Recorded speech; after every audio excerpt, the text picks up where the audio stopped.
nous nous souvenons de certains de nos aînés académiques, voire même de certains de nos camarades. Après une communication, après un exposé, les gens couraient leur dire « Oh prof, vous avez tué, vous avez fait fort ». Personne ne pouvait comprendre ce que vous disiez. Vous avez fait fort, c'était au-dessus de tout le monde. Personne en salle ne pouvait vous comprendre. Personne ne vous a compris, vous avez fait fort.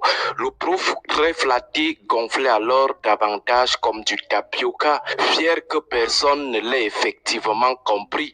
Alors notre préoccupation était la suivante. Si personne ne vous a compris, qu'est-ce que vous êtes donc venu faire à cette conférence? Si tant est que vous y êtes venu pour que personne ne vous comprenne. Le public qui est venu pour vous écouter est venu pour comprendre. Mais si à la fin, personne n'a finalement rien compris, est-ce alors normal? Jusqu'à vous gonfler aussi comme du tapioca. On communique d'abord pour passer le message. Et le message ne passe que s'il est décodable, décodé par les destinataires du message.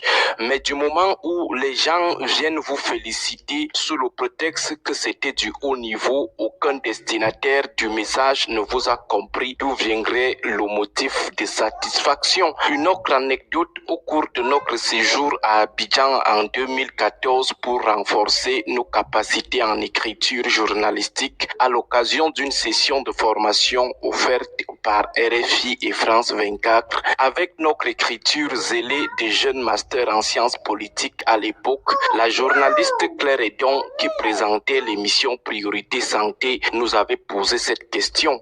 Vous écrivez pour qui lorsque vous préparez ou publiez vos articles? Nous avions alors répondu pour nous-mêmes parce que nous aimons sentir du nous dans ce que nous produisons. Elle avait alors souri et nous avait répondu non et non. Vous écrivez pour vos lecteurs, vous écrivez pour vos cibles, les destinataires de vos papiers ou billets. Ces expériences nous ont permis de comprendre qu'on communique non pas pour nous-mêmes, mais pour les consommateurs de nos communications, les destinataires de nos messages. Du moment où ils ne comprennent rien ou ne comprennent plus rien, vous êtes un faux communicant. Même si vous faites la revue de tous les gros mots du monde, même si vous épuisez les derniers stocks de vos tournures linguistiques, même si vous malmenez la grammaire et le vocabulaire commun, du moment où ceux à qui le message est destiné ne le comprennent pas, vous faites dans du simple bavardage.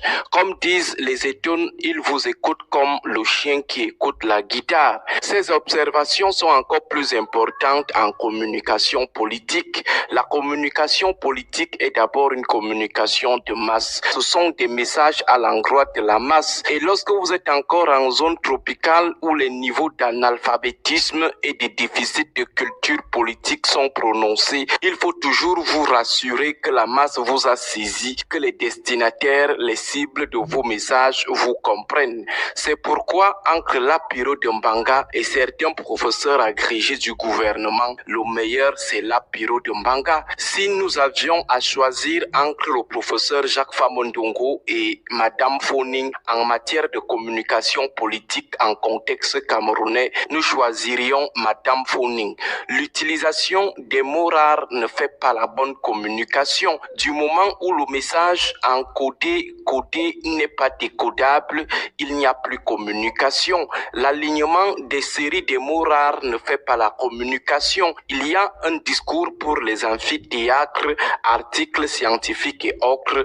Il y a aussi un discours pour la communication destinée à la grande masse, surtout en zone tropicale. Certains parleront de populisme, c'est-à-dire qu'on communique pour séduire la masse. Mais si vous ne communiquez pas pour séduire ceux qui vous écoutent, pourquoi vous leur faites alors perdre du temps? Les messages hermétiques, c'est-à-dire fermés, saisissables uniquement par les initiés, les messages herméneutiques, c'est-à-dire interprétables uniquement par les spécialistes des interprétations, c'est pour les initiés et non pour la masse qui a déjà le cerveau très surchargé avec le gros plein de problèmes quotidiens. Vous venez encore leur imposer trop de réflexion, trop de dictionnaires pour vous saisir. Nous nous pensons que c'est leur demander aussi de gros. Le meilleur pédagogue, c'est celui qui décode les choses, les simplifie pour permettre à ses élèves de les comprendre facilement. Si les élèves sortent d'un cours en disant que le professeur a été trop fort, personne ne l'a compris, il est à conclure que le prof faisait tout sauf de l'enseignement. Il faisait plutôt la secte avec un langage ésotérique. La communication, c'est au niveau et en fonction de ceux qui vous écoutent. La communication, ce n'est pas de l'ésotérisme. Agréable semaine à vous tous. Merci Aristide. Et ça me permet d'embryoler sur ce que on a l'habitude de dire. Un leader politique devrait être capable de mobiliser au moins 100 personnes chaque fois qu'il lance un appel. C'est-à-dire, si Kamto se lève aujourd'hui, il dit j'ai envie de faire une marche, par exemple. Il faut qu'il y ait au moins 100 sacrifiés qui disent que non, moi, ma vie ne dépend que de Kamto. Donc, si je ne pars pas, ça veut dire que je n'existe plus. Parce qu'il y a, je vous dis, il y en a dans chaque communauté, les évêques, que s'il dit que j'ai besoin de 500 personnes, hein, pour qu'on marche, pour prier pour Jésus, qu'est-ce que chacun va porter? Ou les poteaux comme fait l'électricité, il dit que chacun va porter ça. Est-ce que vous savez qu'il y aurait 500 personnes qui vont sortir pour porter les poteaux là? Maintenant, la différence entre Kamto et l'évêque, c'est quoi? Voilà les questions de fond. Il y a quelqu'un qui m'a vu l'autre jour, il disait, Cyril, je ne te vois plus trop parler de meilleur, et pourtant, tu es plus proche de ça aujourd'hui. Je lui ai dit que j'ai déjà vécu mon meilleur. Moi, déjà été maire dans mon royaume où je vis. Parce qu'en réalité, ma cote de popularité a pris une dimension formidable. Pour quelqu'un qui est parti absolument de rien, qu'il se retrouve à être appelé meilleur même par les insoupçonnables, pour moi, c'est une réalisation de vie. Pour quelqu'un qui n'avait jamais eu la capacité d'avoir le breakfast, vous appelez ça en français quoi là? Petit déjeuner. Qu'aujourd'hui, je sois capable de prendre même une tasse. Pour moi, je ne sais pas s'il y a un autre paradis. Écoutez, c'est ça pour moi, réaliser un rêve de vie.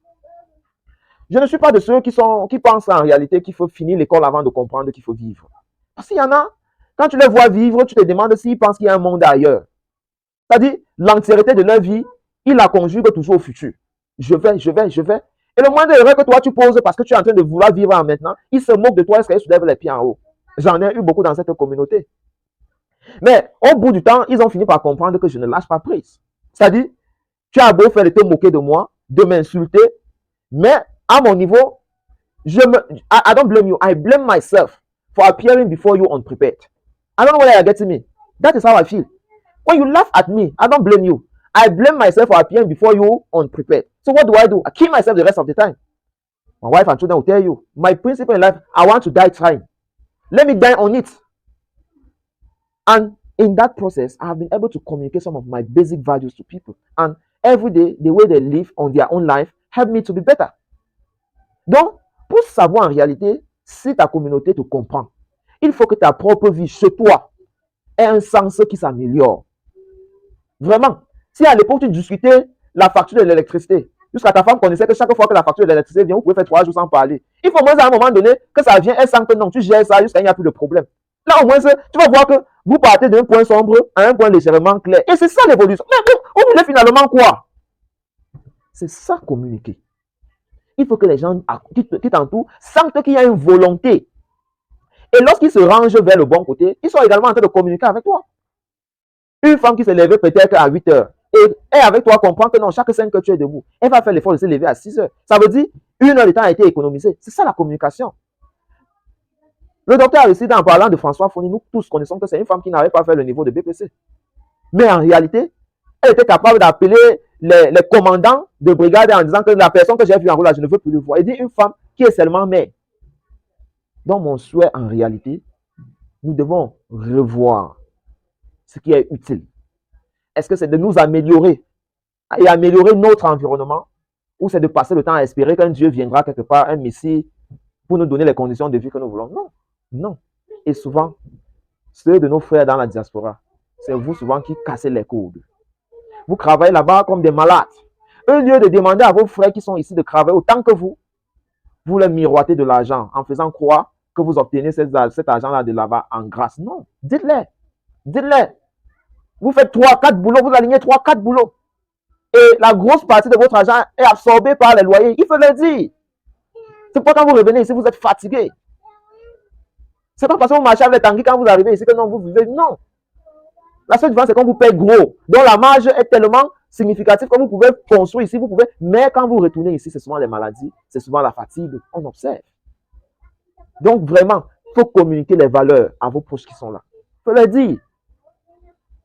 On est toujours là dans la communication. Si c'est pour nos intellectuels ici, vraiment, oublions. Je vais vous raconter une petite anecdote pour sortir. C'est-à-dire, il y a des inscriptions sur les listes électorales. Il y a un groupe là, je ne dois pas le citer pour ne pas faire les jaloux. Ils nous ont vus sur le terrain. Ils nous contactent tout. Ouais, Cyril, on aime ce que vous faites. On aimerait vous joindre sur le terrain. On leur dit, il n'y a pas de problème. Si vous ne voulez pas venir sur la bannière du MNC, montez au moins même les petits t-shirts pour apparaître sur le terrain. Quand tu leur dis comme ça, ils te soulèvent la question parce qu'ils t'ont vu sur le terrain. Ils vont aller s'endormir. Attends la prochaine fois que tu passes sur le terrain, tu prends les photos, tu envoies encore dans les groupes. Il revient. Wow, on va faire comment? Toujours comme ça. Voilà la vie des intellectuels. Procrastination. C'est-à-dire, je suis fatigué quand je regarde les intellectuels fonctionner. Chaque fois que je les regarde, ils me demandent, tu penses que tu vas vivre où? Et ceux qui se sont battus ont un petit salaire de 500 000, 300 000, 250 000. Il faut les voir. Ils sont les pasteurs à l'église, parce qu'ils ont acheté une petite voiture. Non. C'est de l'enfumage. C'est de l'esbrouf. Et c'est ça qui tue notre pays. Il y a très peu de personnes qui peuvent toucher 1 million le mois et tu le vois en train de s'amuser au quartier ou bien en train de faire même le sport. Elles sont très peu. Ils vont passer leur temps à jouer le gros dos, à vouloir contrôler le monde entier. Voilà le résultat sur le pays. 42 ans sur place. C'est ceux-là qui ont non, I don't want to do politics. I don't want to team myself. Non, massa. Va dans les snacks, c'est eux qui sont en train de faroter. Non. Communiquons la valeur. Aidons les gens à comprendre qu'il n'y aurait jamais un monde où tu fais ce que tu veux, quand tu veux. Il faut la discipline dans toute chose. Et cette discipline-là, c'est communiquer aux gens pour qu'ils agissent et non communiquer pour les abrutir. À bon entendeur, salut.